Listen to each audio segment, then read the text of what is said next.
people in here. So let me go back and start at the beginning. Thank you for joining us for today's webinar. A lot of detailed material today, so I'm going to move very quickly. I've taught this material before in business school settings, so I know that there are going to be a lot of questions. So I'll try to leave extra time for questions today, longer than we normally do. Don't worry about the details too much. We're going to go through all 12 topics that we put in the advance notice.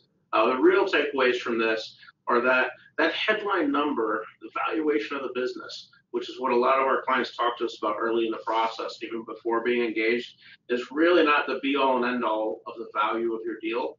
So we're going to talk about 12 of the dozens of items that really affect valuation. It's kind of hard to narrow it down, but we picked the 12 that we thought are the most common to transactions and have the largest impact. So the takeaway from this is that headline number is not the total deal. There's a lot left to do once you get that agreed. A lot of our clients think that once they have that agreed, or once they have the letter of intent signed, they're nearing the finishing stages.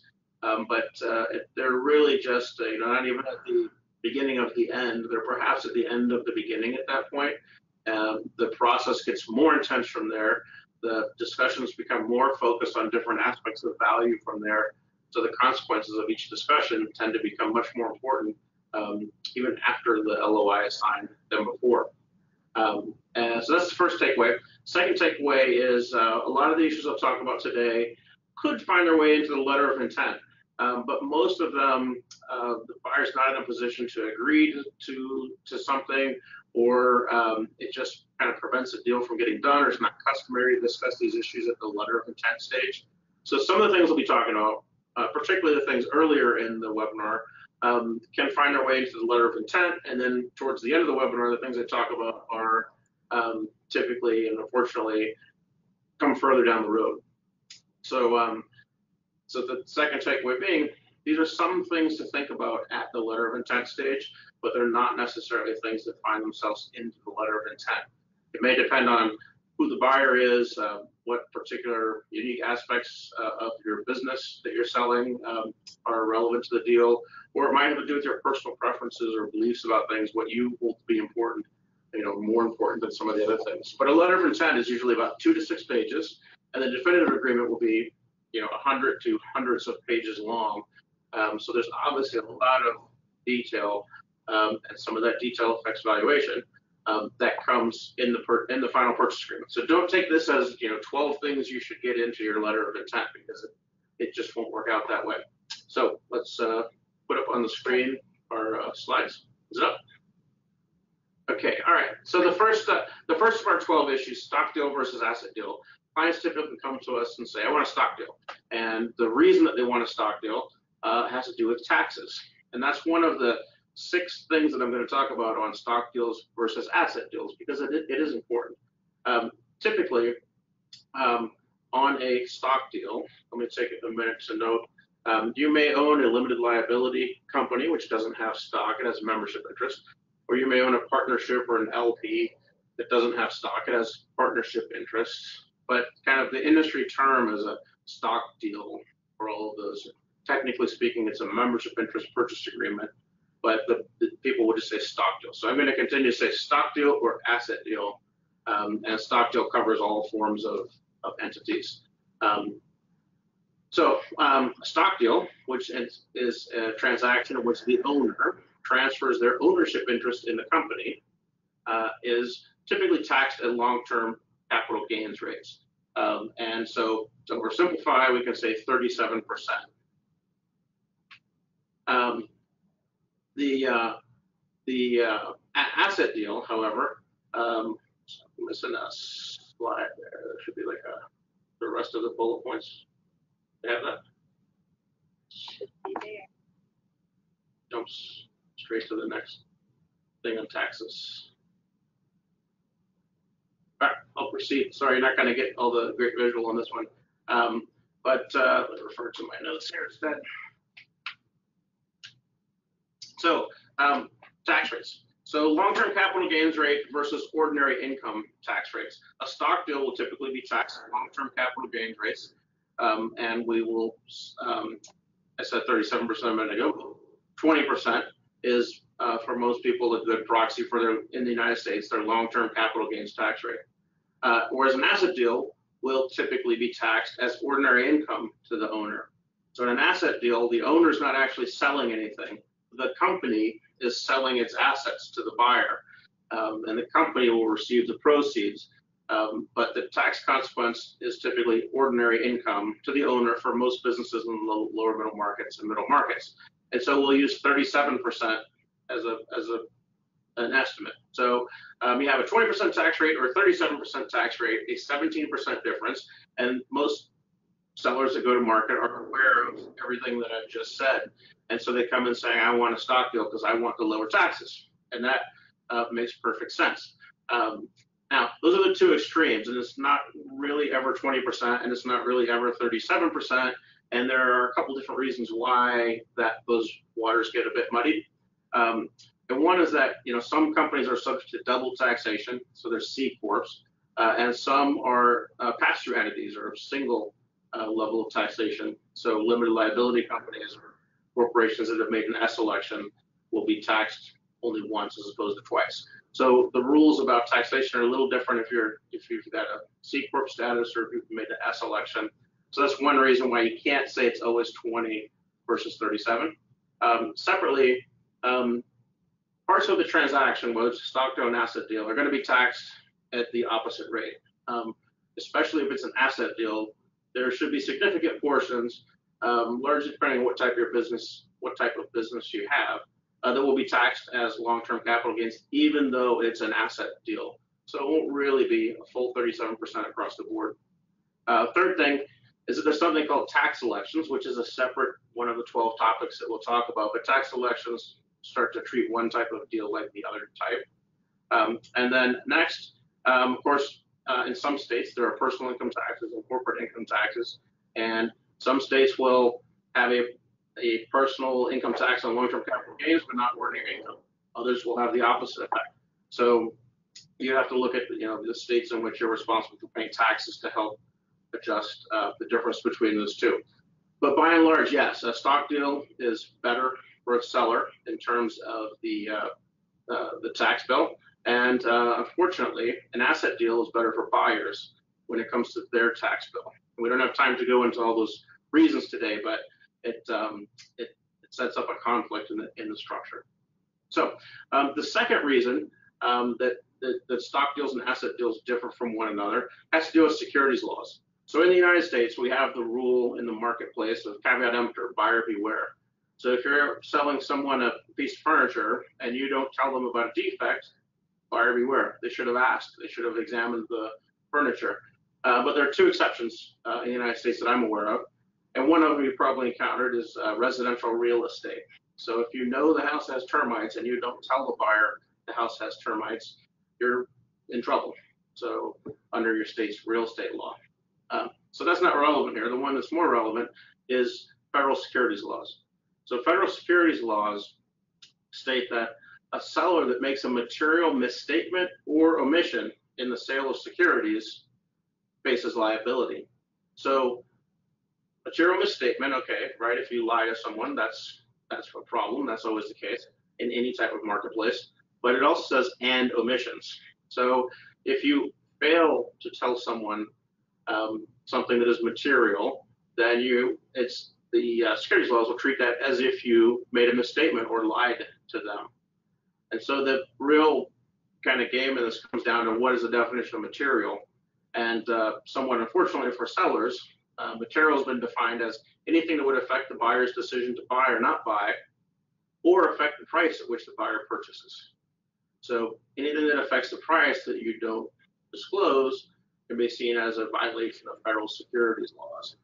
And that gives the buyer both civil rights against you for monetary damage, and if it's a horrible case, it can also involve criminal liability. So if you do an asset deal as a seller, you don't face the scrutiny of the securities laws. If you do a stock deal, you do. So this is a case where an asset deal is, if this were the only consideration, an asset deal would be preferable for a seller, and a stock deal would be preferable for a buyer. One of the benefits of a stock deal here that does fall back on the seller is that buyers will often do a little less diligence in a stock deal because they know they have the protection of the securities laws behind them. So sometimes it can help you get to the closing a bit faster. So that's the securities laws, material omissions. Third reason that stock deals and asset deals differ is the issue of assignments. So as I said earlier, when you do a stock deal, all the assets of the company, they just stay in the stock, and you're transferring your ownership interest of the stock. So it's as if all the assets, get on a bus, and the bus goes on down the road to be owned by someone new in a stock deal. In an asset deal, all the assets get off the bus and get on a different bus. So in an asset deal, the company is actually selling all of its assets. So selling furniture, no big deal. You just write up a bill of sale along with the purchase agreement, and that goes along. But the buyer is also buying things like contractual rights. So all of your customer contracts, supplier contracts, your property leases, your equipment leases, your employment agreements, all those contracts, the name of one of the parties on each one of those contracts has to change from the old company to the buyer's company. And so what that's called legally is assigning the contract. So in an asset deal, all the company's contracts must be assigned. Whereas in a stock deal, they just sit on that bus and go down the road. So assignments can pose quite a number of problems. One can just be the sheer volume. We have clients that have 4,000 customers, and they have to get all those signed over. That's one example. But what has to be done in an asset deal is the lawyers have to look through every contract the business has and look for the assignment clause. And contracts will often say this agreement cannot be assigned without the consent of the counterparty. So for every one of those contracts, the seller has to pay the lawyer to go and get written assignment approvals, which are called novations, from the counterparties to those contracts. So you have additional hassle, additional legal bills. You have to go tell everybody that you're selling the business, which a lot of times sellers, like to keep that quiet for as long as possible. And sometimes buyers like to keep that quiet as well. But then on top of that, and this we've unfortunately seen, sometimes the counterparties will see that as an opportunity to hold you hostage for some form of ransom. And we like to think in business that people won't do this, but legally that's what the assignment clause gives them the right to do. And so, hopefully if it's your, office cleaning service, you can just tell them to get lost and the buyer can hire a new one. But if you're a sole source manufacturer, you're using a sole source manufacturer for your product, or you're distributing someone's other goods on an exclusive license, you don't have a lot of leverage there to say, I'm not going to pay you, just sign the novation. So you can be held up for money. And as I mentioned, the issue of the notice is a pretty big issue. And that comes into play towards the closing. Because usually, well, in every case, we never see a deal where we say, all right, the letter of intent is signed. We're going to close in about 3 months. Let's start getting our assignments, right? Because you don't want to go and tell everyone that early in the process. So what happens instead is all the assignments get left and towards the end. And then when you're trying to do all the hectic things to get the closing done, you have to run out and get hundreds of assignments or novations, consents to assignment, I should say. Whereas in a stock deal, you don't have to assign anything. No contracts are being assigned. No parties on the contracts are changing. It's the same. So as with everything else I've said, it's not that bright line of a test because some contracts will have what's called a change of control clause. And what that will say is in the event the control of one of the parties to the contract changes due to a merger, sale, or otherwise, it'll be treated as an assignment of the contract and you have to get my permission. So that's called a change of control clause. Fortunately, change of control clauses are very rare. So if your business may need consent to assignment on 80% of the contracts, you would probably need consent to change of control on 5% or 10% of the contracts. It whitlows the problem down to a handful of contracts. Unfortunately, they're usually big contracts. So they'll be, your exclusive license agreements, your office rent if you're renting from a third party. It'll be the big ones, but it will be a manageable handful. It's a lot easier to handle right before the closing as opposed to having to start 2 or 3 weeks beforehand. I can't overemphasize that how much easier it is to get 5 consents than to get 200 consents, because if you're trying to get 200, there's always somebody that's going to hold you up or be in vacation in Africa or something like that. But with 5 and consent clauses tend to be bigger companies that put those into their contracts, so they tend to kind of always have someone there, and they have a process for giving those consents, and they're tend to be a little more rational, not as likely to hold you up, hold you to ransom for getting that approval. So with assignments, that is another reason why, in this case, the parties' interests are aligned. Both buyers and sellers will tend to prefer a stock deal because it makes the assignment issue easier. Next issue is retained liabilities.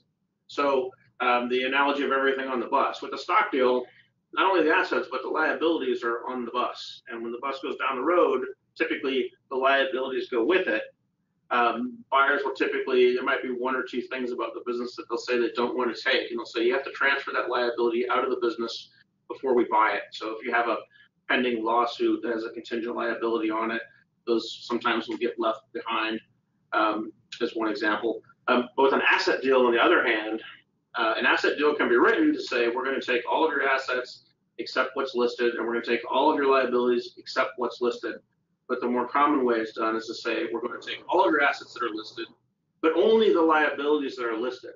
So generally speaking, in an asset deal, the seller is left with a big pile of liabilities, whereas in a stock deal, they are rarely left with more than one or two peculiar liabilities.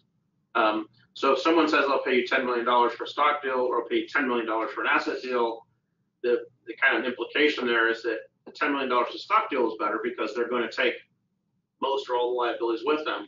But with the asset deal, they're going to leave behind most or all of the liabilities. So these retained liabilities are another issue that affects it. And here, it's better for the seller to have a stock deal. And in this case, it's better for buyers, unfortunately, to do asset deals. So again, we have a conflict of interest.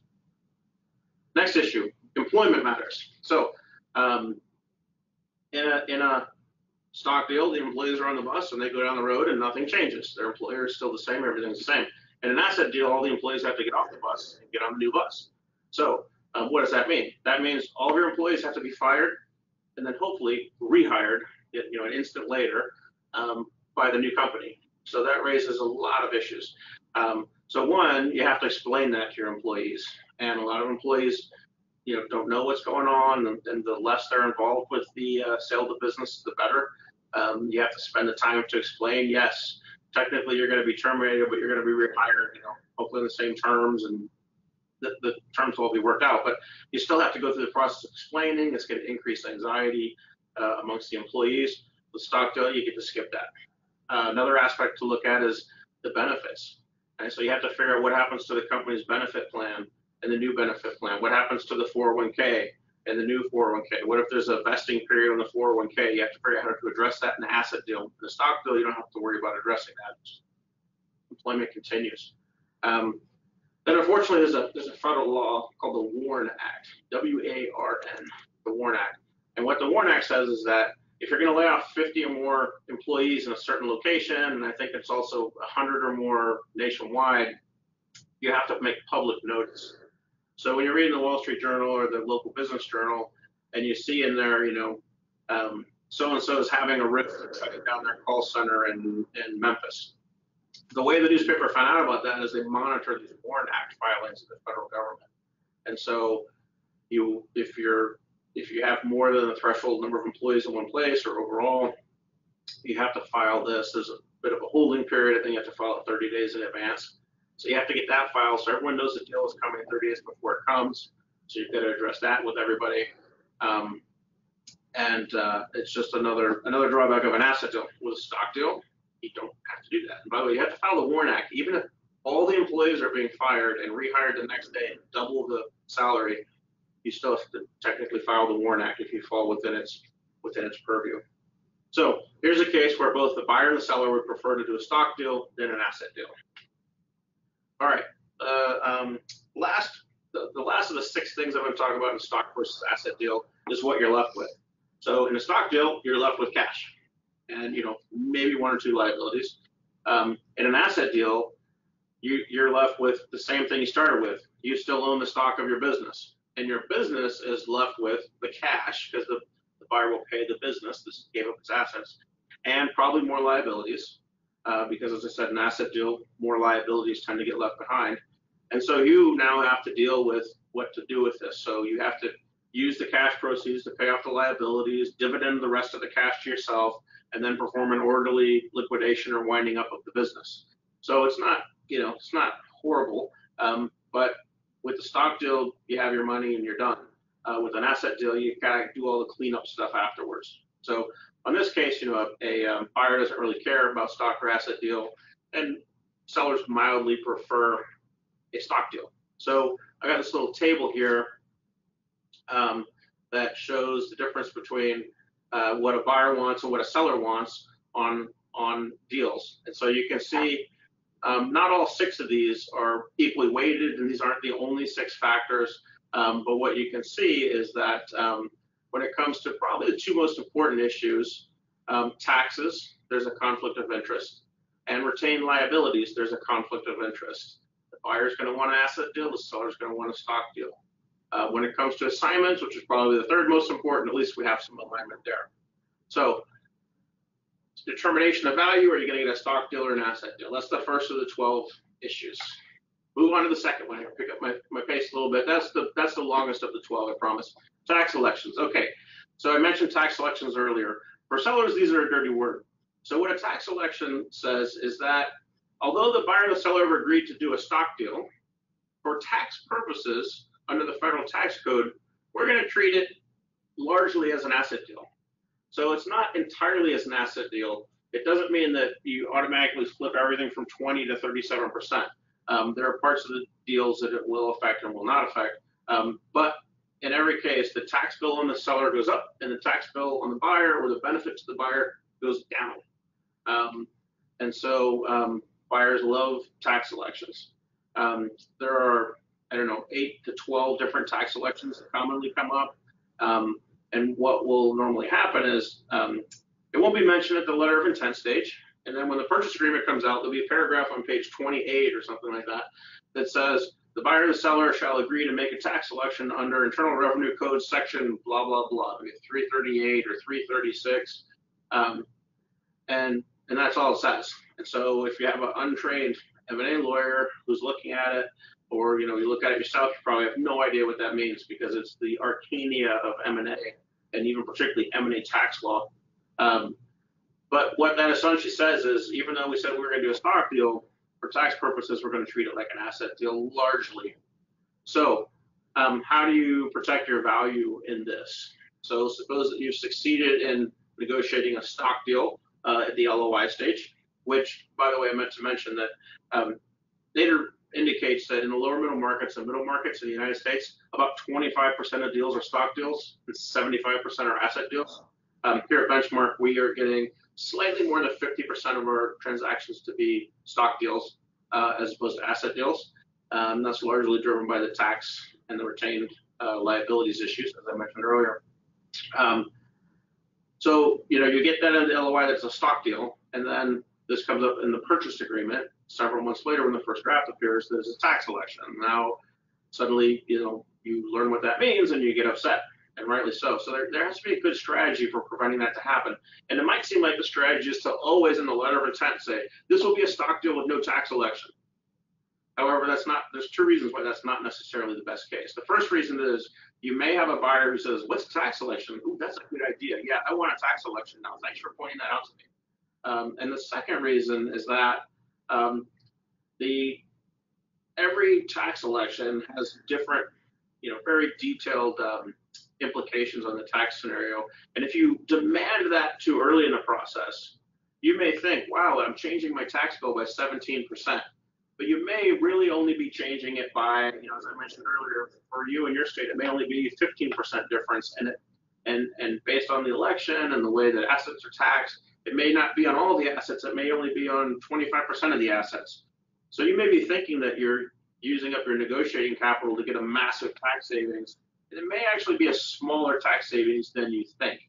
And the buyer won't actually know what the actual tax savings is either, because they will not have learned enough about your company to understand the full implication. So they're going to be uncomfortable negotiating that right away, negotiating away that right early in the process, because they're not sure what they're giving up. You're not sure what you're getting. So sometimes it's better to have the discussion a little bit later.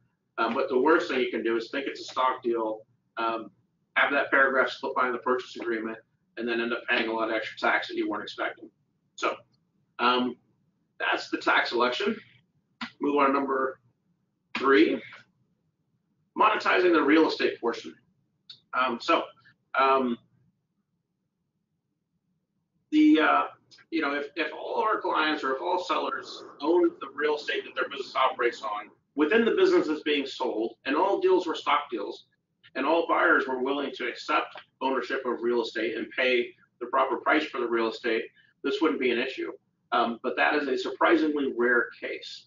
Some buyers don't want to pay for real estate. They're not real estate investors. They are investing in operating companies, and they see value in cash flows, not in dirt. So they don't want to buy real estate, and they won't buy it under any circumstance. Sometimes it doesn't work because the seller will actually have 2 different businesses, and there'll be what's called the OpCo-PropCo model. So the operating company will be one entity that's being sold, and the real estate will be held in the PropCo or property company. And the buyer doesn't want to buy 2 companies; they want to buy the operating company. And so something has to happen with the real estate. Very few acquirers actually buy a business and then move it off the property in the middle markets, lower middle markets. That's actually very rare. So the business is going to stay on the property. Something needs to be done with the property. And if this doesn't get discussed fairly early on, it gets discussed at the end. The buyer may have the opportunity to, get a little more leverage over the seller and beat down the price or the value that the seller is getting for the interest in the real estate. So what we see in the vast majority of our deals where the real estate is affiliate owned or it's owned within the entity that's being sold, but the buyer won't take it, is that a new long-term lease is put in place. And this is really the best thing that the seller can get, right? Some sellers say, I want the property sold as part of the business. I don't want to have to deal with it. Okay, then the best thing for them is a sale. But given that that's rarely possible, the kind of Pareto optimal solution is to early on, this is something that should be in the letter of intent, say that the buyer will lease the property from the owner's affiliate company on arm's length terms as established by a third party valuation of market rent. And you want to get a 5 or a 10-year triple net lease in place early on in the deal process with that fair market value assessment in order to make sure you're capturing the value. And then for that owner who said, hey, I want to get rid of everything, that, if you can't get rid of it in the deal, that's still good because the property is going to be way more valuable with a long-term lease, triple net, and a well-funded, growing tenant as the tenant on the property. So you're going to be increasing. You can then sell that in a second transaction with the lease on it to a totally separate buyer, and you're going to capture a lot more value that way, as opposed to kind of not thinking about the real estate, getting towards the end and then scrambling to try to secure value on that piece of the business. For a lot of our smaller clients, the real estate is a very significant portion of the total value of the transaction, but by both the buyers and the sellers, it tends to get overlooked early in the process. By the buyers, that may be intentional. By the sellers, it's rarely advantageous to overlook it early on. All right, next, picking up the speed here. Protecting yourself with employment agreements and consulting agreements. It's very rare, if you're an owner-operator, that the buyer is going to say, hey, we're going to close the deal and I want you out the next day.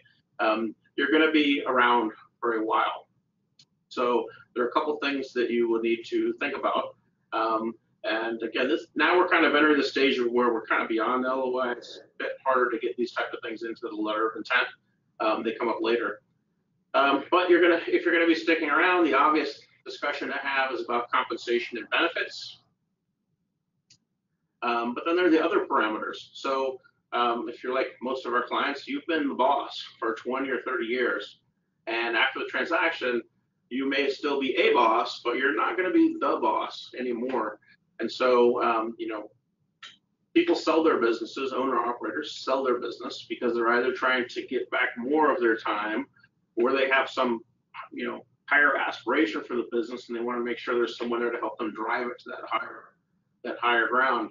And it's going to be a new role for you, at least new in the last 20 or 30 years if you're like most of our clients. So you really need to think through your overall objectives with the transaction and think about these other parameters besides compensation and benefits. How many hours are you expected to work? Are you paid hourly or monthly? Is there a bonus? What are the bonus criteria? How much control will you have? Who will you answer to? How much say will you, what will your authority within the company be? These are things that if you don't think about these early and treat these things as a piece of the value and you diminish their importance, buyers will then be in a good position to kind of steamroll you. We had a deal that's about 7 years back now, got all the way to the end, and the owner was going to stay on and be the regional manager for the Northeast.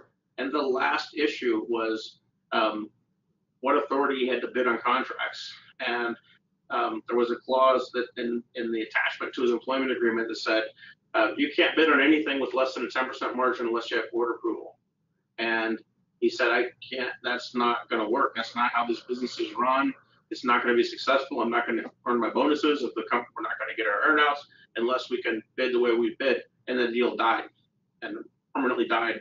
Company sold to someone else much later with having to redo all that work. But it was because that was something that obviously the selling owner held in a very, very high regard. It was of tremendous value to him, but it got discussed at the last minute. So be thinking about these things earlier in the process rather than later. All right, next of the 12 points, seller notes and earnouts, never say never. Ask a lot of clients come in and say, I'm never going to accept an earnout. And that's because they've heard of bad experience with earnouts.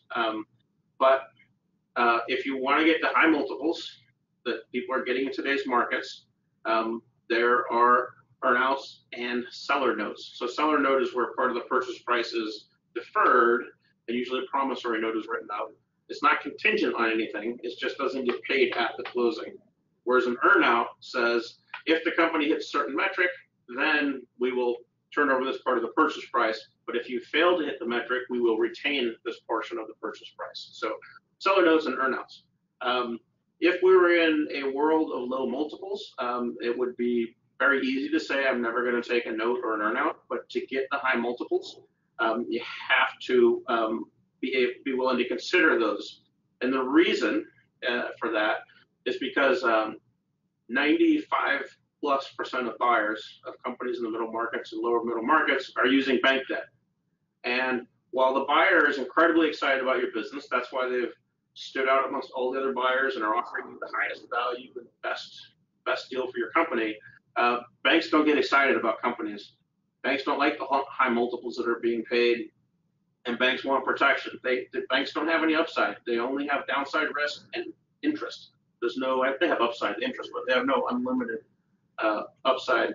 So they want to control the downside. So they get very nervous when the funding parameters get out of whack by bank standards. So in order to get the debt, but still pay the high multiple, buyers will have to put in notes and earnouts to get those high multiples. 3 years from now, 5 years from now, when the markets are reversed and the multiples are not frothy, as people call them now, earnouts and notes will be more rare. But for now, that's how you get the higher price. So they can be as disliked as possible, but there's some form of a note, there's some form of an earnout that will work for any seller, right? Everyone has a different appetite for risk. They'll have a different level of comfort with the buyer. And most importantly, there are different ways you can structure notes and earnouts to make them more valuable. And that's what I'll talk about just briefly here. Notes first. Okay. So the first thing to think about the note is what's the interest rate on the note, right? So we start with the obvious thing. There should be an interest should be paid on the note. Absolutely. The second thing is the duration. So we'll oftentimes see kind of 3-year notes or maybe 5-year notes in a purchase agreement. Another obvious thing to think about.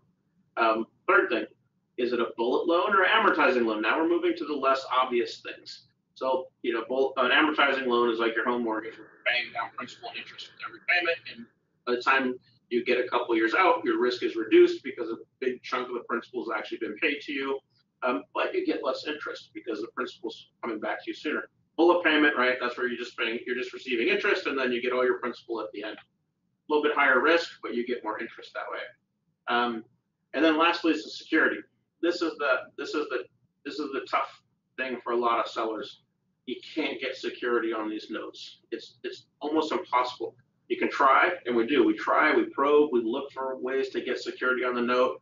But as I said earlier, the buyers are going to banks, and the banks don't like risk. So the banks are going to take a first lien on all the assets of the business that's being bought, but probably in most cases also going to take a lien on all the assets of the buyer to cover the loan, particularly if it's a high multiple and they're taking a big loan.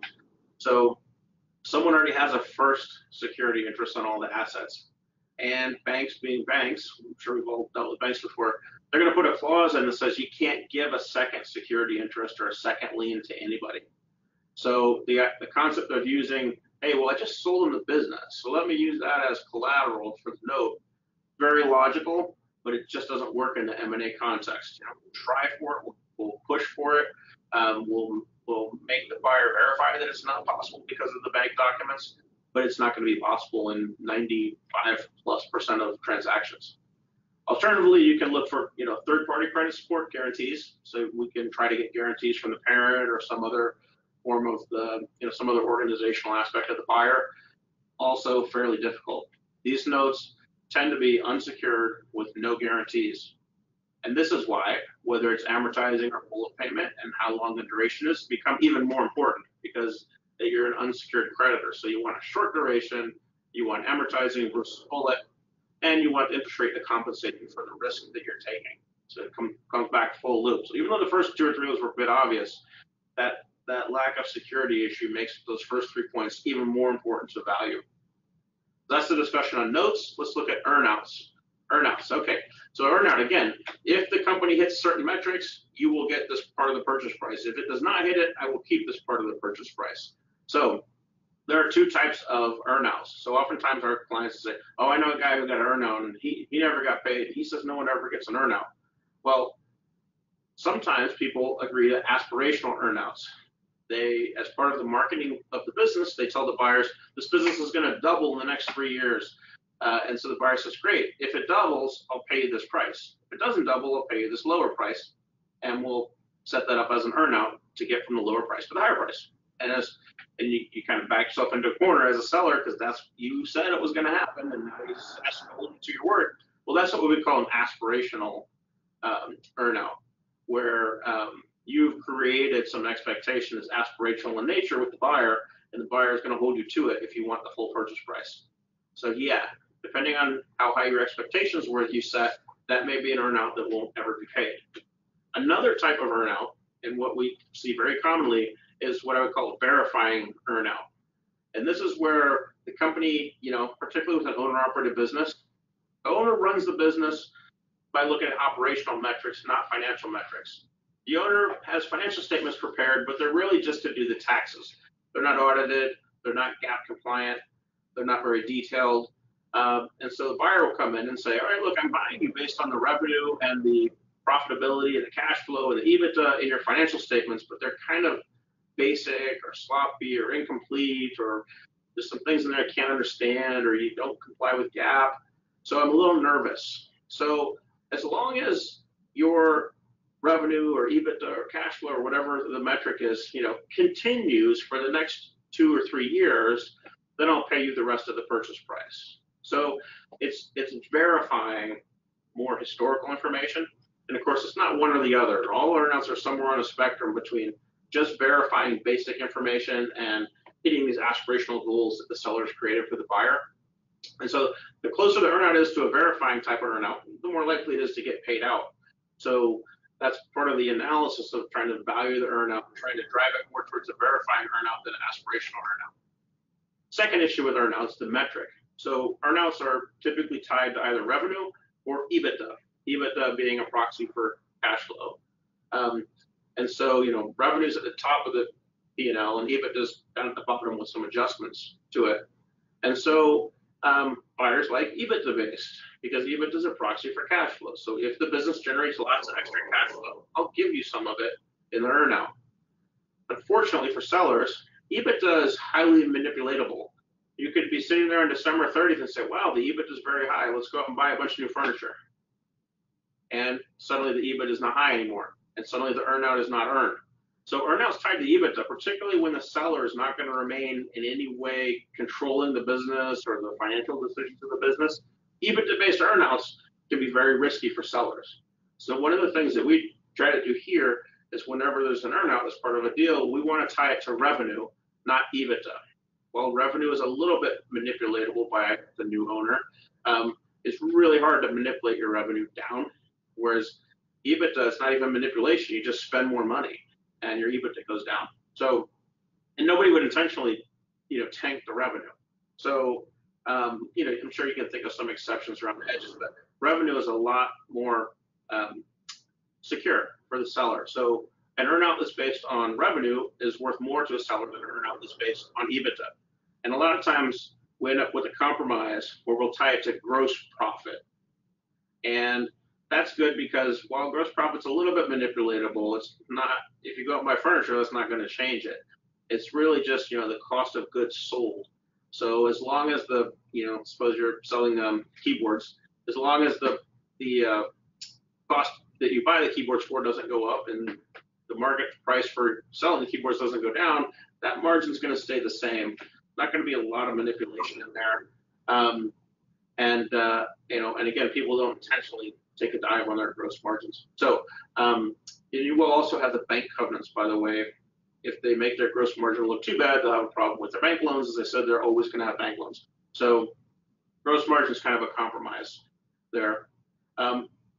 So again, revenue worth a lot, gross margin worth a little bit less, EBITDA worth a lot less. So next comes the cliff or slope. So earnouts can either be a cliff or a slope. So the cliff says if your revenue is X, then you get Y. But if it's X minus 1, you get nothing. So it's a cliff. You fall off the cliff if you miss the target, all the way down to 0. And then at the other, that's one extreme. And at the other extreme, you have a slope. And what that says is, okay, you've told me that revenue is going to be X. So if revenue is 80% of X, you get 80% of Y. And there can be a linear relationship, and that would be a nice slope.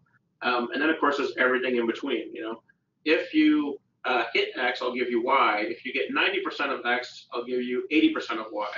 So the slope of that line can change, and it can have all different shapes. But obviously, for a seller, slope is better than a cliff. So you're putting your money is not quite as much at risk on a slope based earnout as opposed to a cliff based earnout. Last thing on earnouts, catch-ups.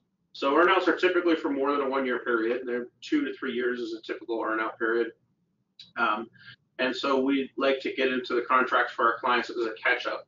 So if something bad happens in year 1 and you don't hit the target, but then you exceed the target in year 2, there would be a catch-up in year 2. So you end up not getting penalized for that first year's fall. And a lot of times, in the handover of ownership, some things get changed, and there's a little bit of movement, and there's a little bit of bumpy edges.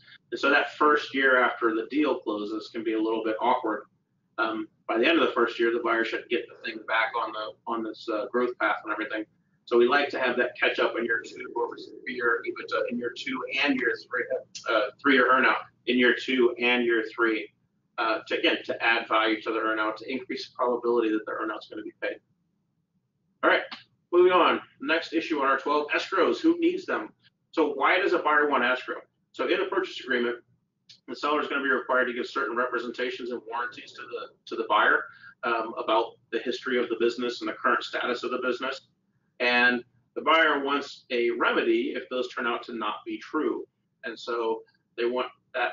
They're concerned that if they just give you all the cash at close, so now we're not talking about earnouts or notes anymore. Now this is just saying, if the purchase price is $100 million, no earnout, no note, $100 million at close. If it says that in the LOI, the purchase agreement will show up and say, okay, but there's going to be an escrow of $5 million or $10 million to cover 2 things. As I said, the representations and warranties, and then also the net working capital, which is something that we'll talk about a little bit later. That has to do with the liquidity of the business. So they have these 2 legitimate reasons to want an escrow, and almost all deals have some form of an escrow.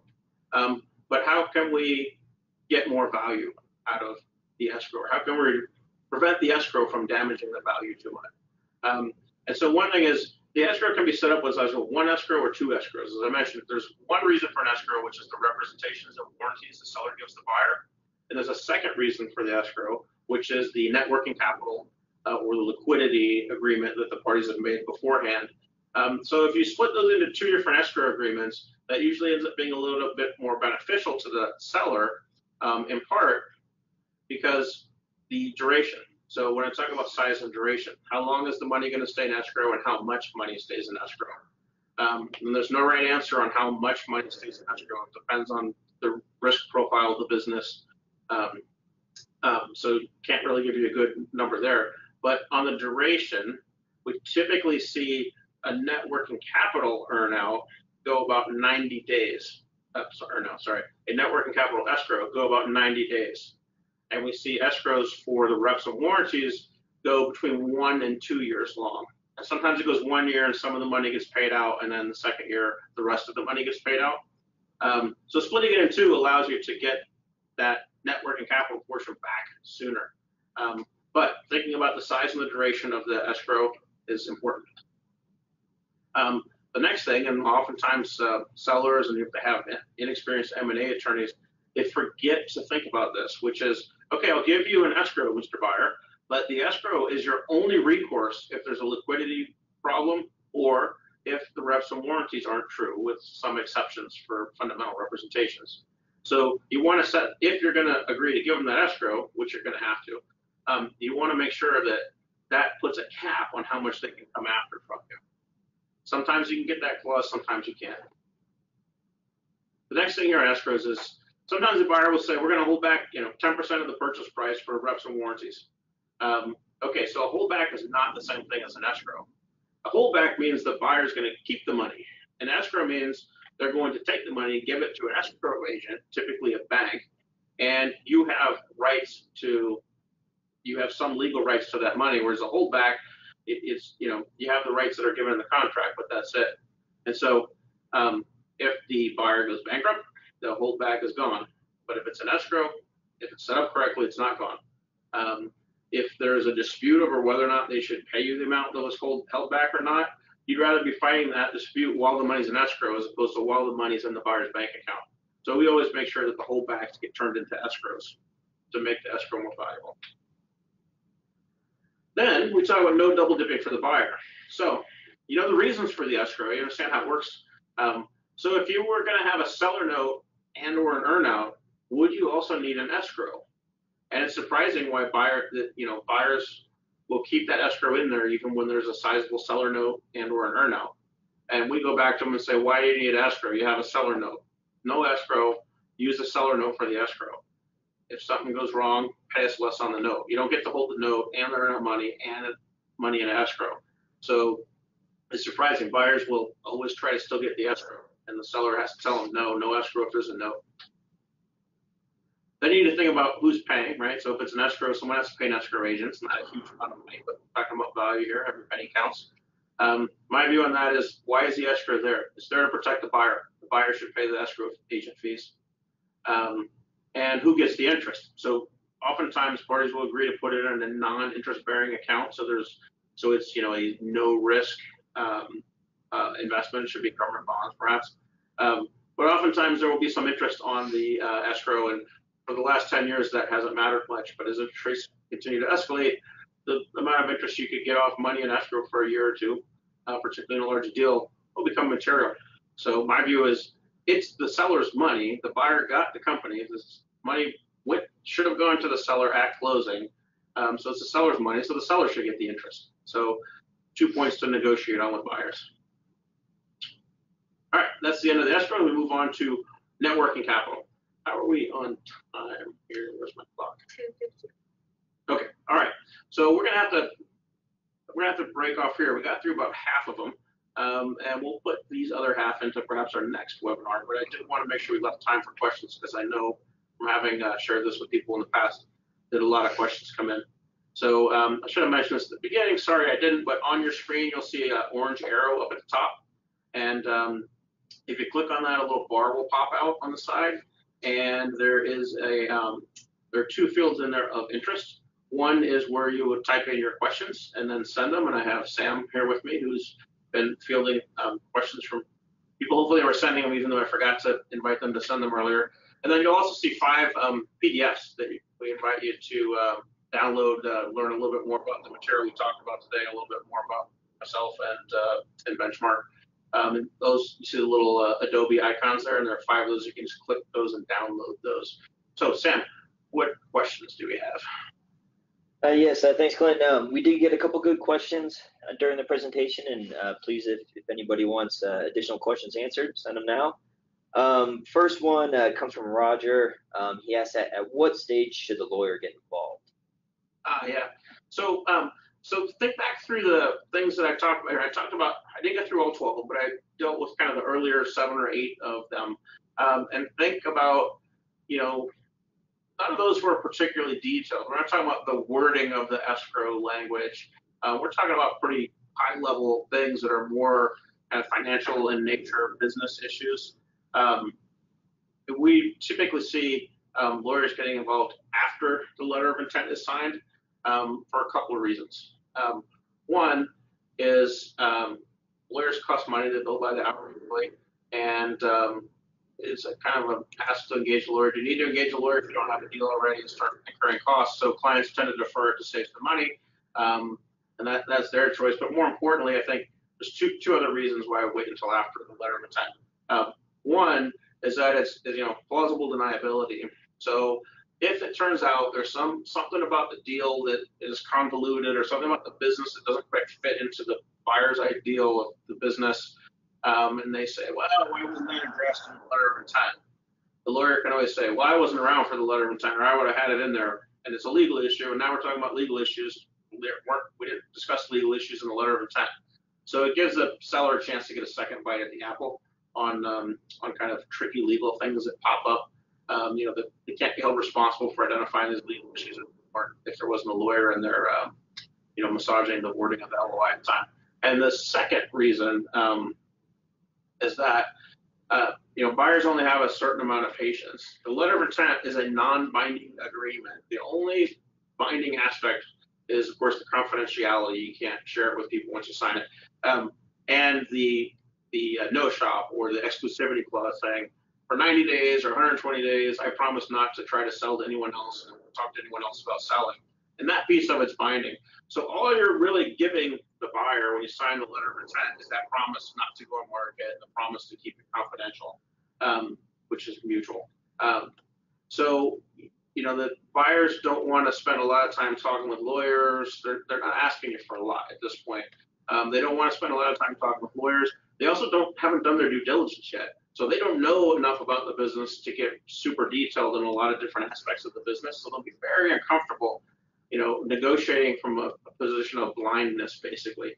They know a little bit. They've seen the information memorandum. There's probably been maybe a couple things in the data room that they've seen. They've probably met with the owner. Maybe they've met with some members of management. But buyers are usually spending other people's money. They're very cautious. And if a lawyer gets involved in letter of intent and wants to pin down all kinds of items, the buyer is going to start getting really nervous and say, look, I just don't know about the business to get into this level of detail, and very uncomfortable. And a lot of times a letter of intent, it's good to get the letter signed and get on to the next stage, because as I said at the beginning of this, there's still a lot of stuff left to happen. The general consensus is if things aren't discussed in the letter of intent, they're still open for debate afterwards. Now, if you get a 20-page letter of intent from a buyer and it's got all kinds of minutiae in there about, indemnifications and things like that, the position might be different. It might be time to get a lawyer in. But most letters of intent are, 2 to 4 pages. They tend to come with like a cover letter about why I'm a great buyer. But discarding that piece, you look at the actual terms, they're not that detailed. And every single sentence that's in there will be written as a paragraph or a page in the definitive agreements, and that's where the lawyer is going to add their value and the protection that they need to bring. So that's what I say about the lawyers after the letter of intent is signed. Very good. Okay, next question comes from Todd. He asks, how do you value the goodwill in an asset purchase? So I assume he's asking for tax purposes. That's really the only reason it matters. So there'll be a clause in the eventual purchase agreement that says the buyer and the seller will get together and they will agree on a purchase price allocation. So let's suppose the business is selling for 10 whatever qubits or whatever. So being sold for 10. So they'll get together and they'll say, all right, what are all the what are all the assets of the business? And they'll say, okay, the furniture is worth 1, and the vehicles are worth 2. So that accounts for 3 of the 10, and there's no other physical assets left. So what is the other 7 attributable to? It's attributable to the goodwill. So the goodwill is the difference between the part of the purchase price that's allocated to the tangible assets and the purchase price. It's basically a plug between the two. And that's really, technically speaking, the only reason why the goodwill really matters. So if you are, if your business operates with a high return on assets and you get a good multiple, you're going to have a very high amount of goodwill. If it takes you a lot of assets to generate a little bit of return, you're going to have a very small amount of goodwill. And one of the reasons that question was probably asked is because in an asset deal, the goodwill gets taxed differently than the rest of the purchase price. And so that ends up being important for the seller's tax bill, how much goodwill there is. And the name of the game is the buyer usually wants the value of the assets to be as high as possible and the goodwill to be as low as possible, because the buyer is going to want to depreciate or redepreciate the tangible assets to act as a tax shield in the future. Whereas the rules for depreciating goodwill are that you can't depreciate it, or it's hard to depreciate it, it takes a long time. So the buyer wants small goodwill and high asset value, and the seller, unfortunately, wants the opposite thing. So this could have been item 13 on the list, actually, the 12 things, which is, is there value in the purchase price application? Yeah, there's value, because generally what happens is, we all know, we depreciate for tax purposes, especially, all of our assets faster than their value actually declines. So the buyer comes in and says, well, you depreciated the keyboard down to 0, but the actual fair market value is 3. So I want us to agree that the value, the $3 of the purchase price is for the keyboard. And the seller says, okay, fine. Now the seller has to pay something called recapture tax. The IRS comes in and says, hey, the buyer has this on their books at 3, and they're going to depreciate it and get a tax shield. But you already took the tax shield from us, and we don't give out tax shields twice on the same dollar of depreciation. So you have to pay a recapture tax for your excessive depreciation of $3 on this keyboard, and then the seller gets stuck with the bill. So that purchase price allocation and the plug, which is goodwill, ends up being a significant portion of value when it comes to the tax portion of the transaction. Okay, now a follow-up question that Todd asked: is there a limit on the amount of goodwill allocation? No, there's no limit. So there's no technical limit, but again, the buyer is going to be pushing for more value on the tangible assets and less on the goodwill. So there's 2 limits, and the first one is built in from that inherent conflict between the buyer and the seller's tax bill. And then the second one is, and I don't give tax advice, but yeah, the IRS will look at extremely odd things, but extremely odd purchase price allocations. But if the seller has depreciated the stuff down and paid the tax associated with all that depreciation, or Michelle, I think if they've paid for it and they've done everything correctly before the sale of the business, and the buyer takes it over and says, I'm not going to step up the basis on anything, let's just leave it as what you have it on the books, then the IRS got paid. Why is the IRS going to care? So as long as the buyer and the seller treat it equally, the IRS tends to stay out of it. But yeah, it's that inherent conflict between the buyer and the seller that's the biggest limit on it. Okay, this seems to be our last question here. Comes from Terrence. Yes, you mentioned buyers prefer asset deals for tax reasons. Can you explain that further? Yeah, so I alluded to it just a little bit. So on an asset deal, the buyer's you're going to have that purchase price allocation. So the buyer's going to take all the assets and get their tax basis as high as they can. And then every year they're going to depreciate it as fast as they can, because depreciation lowers book profitability, tax profitability. So it results in paying less tax, which leaves more cash in the business. So in an asset deal, the buyer can take advantage of that stepped up basis. And that's really what they're going after, is to try to get the assets in at as high a basis as possible. In a stock deal, the asset basis doesn't change. If the keyboard was on the books of the company at $1, it's still on the books of the company as $1 the day after the deal closes. There's no change. And so the buyers can't get any tax benefit. They don't depreciate the stock. They can't get any tax shield on a stock deal, but they can get it by reinflating the book value of the assets. And that's the main reason why they want asset deals when it comes to taxes. Okay. All right, I think we're got a little bit over here. Thank everyone for the time. Stay tuned to see. We'll get a mailer out again about our next webinar. And I think it's probably going to be, to finish this up, maybe we'll add a couple more items to the list. And we'll have that probably about a month from now. All right, thank you, everyone.